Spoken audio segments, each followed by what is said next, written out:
My channel. आज की जो वीडियो से बात करने वाले मोड ऑफ फ्लाइट्स के बारे में। बर्ड्स में कितने मोड ऑफ फ्लाइट्स होते हैं, चलिए उसके बारे में हम अच्छे से जानते हैं और उस वीडियो को स्टार्ट करते हैं।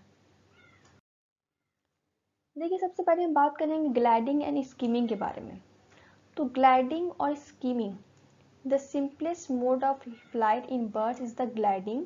After making rapid stroke, some birds hold their wings motionless, spread, and glide for a considerable distance without flapping their wings. तो ग्लाइडिंग और स्किमिंग में क्या है कि जो बर्ड्स होती हैं वो अपनी विंग्स को क्या करती हैं, फ्लैप कर लेती हैं ना। तो रैपिड स्ट्रोक मतलब कई बार अपने विंग्स को वो फ्लैप कर लेती हैं। फ्लैप करने के बाद वो अपनी विंग्स को मोशनलेस एकदम स्प्रेड कर देती हैं पूरी तरीके से अपने विंग्स को वो स्प्रेड कर देते हैं। और कई बार मतलब पहले अपनी विंग्स को कई बार फ्लैप करेंगे, रैपिड स्ट्रोक करेंगे, कई बार फ्लैप करेंगे, उसके बाद अपने विंग्स को वो फुल्ली स्प्रेड कर देते हैं। फिर स्प्रेड करने के बाद अपने विंग्स को फ्लैप नहीं करते हैं और कंसिडरेबल डिस्टेंस तक वो जाते हैं जहाँ तक वो जा सकते हैं। फिर उसके बाद जब उनको लगता है कि अब और फिर उनको विंग्स फ्लैप करना चाहिए तो फिर वो अपने विंग्स को फ्लैप करते हैं, मतलब फिर से वो स्ट्रोक लेते हैं। मतलब कि एक बार वो रैपिड स्ट्रोक लेते हैं, रैपिड स्ट्रोक लेने के बाद अपने विंग्स को वो स्प्रेड कर देते हैं और फिर वो स्ट्रोक नहीं लेते, मतलब फिर से वो अपने विंग को फ्लैप नहीं करते और कंसिडरेबल डिस्टेंस तक वो चले जाते हैं। फिर जब उनको लगता है कि उनको फिर से एक स्ट्रोक लेना चाहिए, फिर से वो स्ट्रोक लेते हैं। तो ये होता है ग्लाइडिंग और स्कीमिंग होता है। तो देखिए, इस तरीके से वो ग्लाइड करते हैं, मतलब कि पहले उन्होंने एक स्ट्रोक ले लिया, एक रैपिड स्ट्रोक ले लिया, अपने विंग्स को कई बार फ्लैप करके रैपिड स्ट्रोक ले लिया उन्होंने, समझ लीजिए एनर्जी ले लिया उन्होंने। फिर अपने विंग्स को पूरी तरीके से फुल्ली स्प्रेड करके वो ग्लाइड करने लगते हैं और फ्लाई करने लगते हैं विंग्स को बिना फ्लैप किए। और फिर जब कुछ कंसिडरेबल डिस्टेंस तक वो पहुंचते हैं, फिर उनको लगता है कि नहीं फिर से एनर्जी की ज़रूरत है, फिर से वो अपने विंग्स को बीट करते हैं, या कह सकते हैं आप फिर से अपने विंग्स को फ्लैप करते हैं स्ट्रोक लेने के लिए, और फिर से वो कंसिडरेबल डिस्टेंस तक ग्लाइड कर देते हैं। तो जब वो ग्लाइड करते हैं तब वो अपनी विंग्स को फ्लैप नहीं करते हैं, जैसे कि इस वीडियो में मैंने शो किया है, जैसे कि इस वीडियो में आप देख सकते हैं। इसके बाद हम देखते हैं hovering flight. In this flight the body become vertical and motionless, the wings beat downward, and forward during down stroke, backward and upward stroke during upward.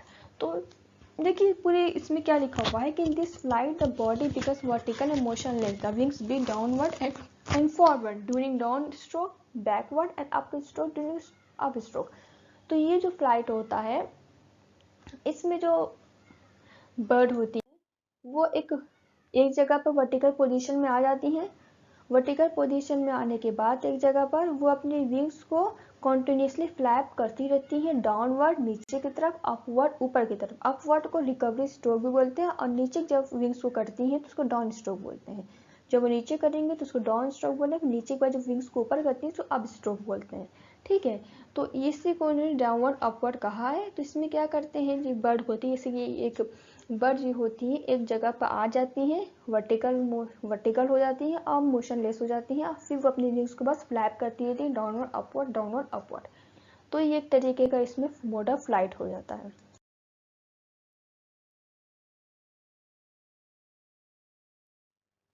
इसके बाद हम बात करेंगे सोअरिंग फ्लाइट के बारे में। It's consist of two phases, circling and gliding. In circling phase the bird path consists of a series of circles or loops with a continuous increase in height. The wings are fully extended and the tips of primary feathers are widely spreaded. तो इसमें देखिए एक consist of two phases. तो सोअरिंग flight में क्या होता है, वो सर्कल करती हैं, ग्लाइडिंग करती हैं। मतलब कि इस सर्कलिंग फेज होता है, जो बर्ड होती है वो सर्कल करती रहती हैं, कॉन्टिन्यूसली सर्कल भी करती रहती हैं, और हाइट में वो इंक्रीज भी, उनकी हाइट भी जो है वो भी इंक्रीज होती रहती है उसके साथ साथ। और उसका जो विंग्स होता है वो फुल्ली एक्सटेंड होता है, मतलब फुल्ली तरीके से फैला हुआ होता है, एक्सटेंड होता है। और जो प्राइमरी फेदर होते हैं, प्राइमरी फेदर मतलब कि जो सबसे लॉन्ग फेदर इनका होता है, जो कि सबसे बॉडी इनके पीछे तरफ की पाया जाता है, उसको हम प्राइमरी फेदर बोलते हैं। लॉन्ग होगा सबसे और पीछे की तरफ एकदम पाया जाएगा बॉडी में, उसको प्राइमरी फेदर बोलते हैं। उसका जो टिप्स होता है वो वाइडली सेपरेटेड होता है। और विंग्स फुल्ली एक्सटेंड होते हैं और वो सर्कल करते रहती हैं और हाइट में भी उनकी हाइट भी इंक्रीज होती रहती है। तो इसको हम क्या कहते हैं, सोअरिंग फ्लाइट बोलते हैं, जिसमें वो सर्कल भी करती रहती हैं, सर्कल भी करती रहेंगी और उनकी हाइट भी इंक्रीज होती रहेगी। और इसके साथ साथ जो इनकी विंग्स है वो फुल्ली एक्सटेंड होंगे और जो उनके प्राइमरी फेदर होगा जो सबसे लॉन्ग होता है इनकी बॉडी में, पीछे तरफ से पाता है, उसका टिप भी सेपरेटेड होगा।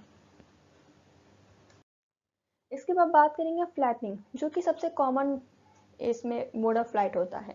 Flapping is the most common और ordinary mode of flight. All birds fly by flapping their wing. जैसे कि मानते हैं बर्ड कैसे विंग्स को अपने फ्लैप करके फ्लाई करती हैं, अप एंड डाउन करके, up stroke down stroke, up stroke down stroke, मतलब आप ऊपर की तरफ करेंगे तो अप स्ट्रोक, नीचे की तरफ करेंगे डाउन स्ट्रोक।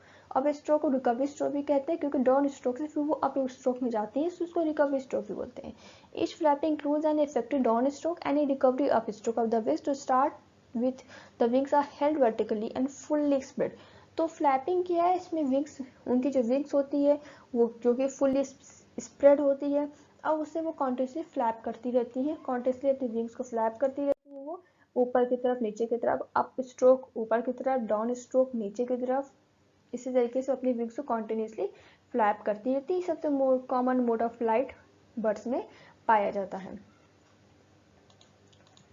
तो यहाँ पे मैंने आपको मोड्स ऑफ फ्लाइट के बारे में बताया था। ग्लाइडिंग में क्या करेंगी, वो एक रैपिड स्ट्रोक लेंगी, मतलब कई बार अपने विंग्स को उन्होंने फ्लैप कर लिया, फिर विंग्स को उन्होंने मोशन ले छोड़ दिया, फ्लैप नहीं किया और दूर तक, जितने दूर जा सकती थी बिना फ्लैप किए अपनी विंग्स से दूर तक वो पहुंच जाती हैं। फिर बीच में उनको लगता है कि हाँ उनको एनर्जी की ज़रूरत है, विंग्स को फिर से फ्लैप करने की ज़रूरत है, फिर से वो विंग्स को अपने फ्लैप करती हैं, फिर से रैपिड स्ट्रोक लेती हैं, कई बार फ्लैप करके फिर वो ग्लाइड करती हैं। तो इस तरीके से इसमें होता है, या इसमें ग्लाइडिंग में होता है। और फ्लैपिंग तो सबसे सिंपल होता है, इसमें अप एंड डाउन उनको करना होता है, up stroke and down stroke होता है इसमें।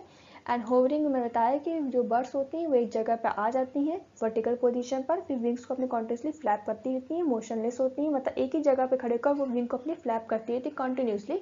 होवरिंग में ऐसे ही होता है, एक ही जगह पे खड़े होकर विंग्स को अपने कॉन्टिन्यूसली फ्लैप करती रहती है किसी भी ऑब्जेक्ट के सामने। वो ऑब्जेक्ट कोई सामान भी हो सकता है, वो ऑब्जेक्ट कोई खाने की चीज़ भी हो सकती है, जिसके सामने वो रुक जाती हैं, ठहर जाती हैं और फिर विंग्स को बस फ्लैप करती रहती हैं। और सर्कलिंग मैंने बताया था कि वो सर्कल करती रहेंगी और उनकी हाइट भी इंक्रीज होती रहती है।